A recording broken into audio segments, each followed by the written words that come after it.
Example 5.38ல என்ன கொடுத்துருப்பாங்கன்னா find dy by dx at a point 1,1 எந்த கர்வுக்குன்னா 2x square plus 3y plus 5y square equal to 10. இதுக்கு தான் வந்து நம்ம dy by dx ஃபைண்ட் பண்ணிட்டு அண்ட் அந்த xyக்கு அந்த 1,1 சப்ஸ்டியூட் பண்ணிங்கன்னா dy by dx என்னவா இருக்கும்னு கேட்குறாங்க.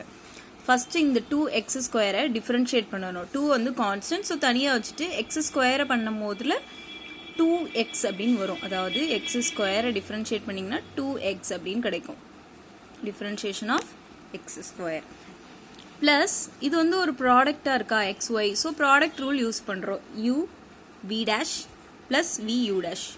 இப்போ யூன்றது x, vன்றது y. இதுதான் u v dash. y differentiate பண்ணால் dy by dx plus x differentiate பண்ணால் 1, y வந்து அப்படியே வச்சுக்கோங்க.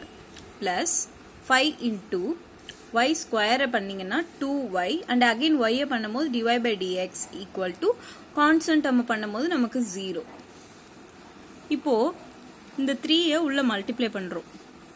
3x dy by dx plus 3 into y அப்படியே மித்த இதெல்லாம் எழுதிருங்க. 2 இன்டூ 2 4 அப்படின்ட்டு.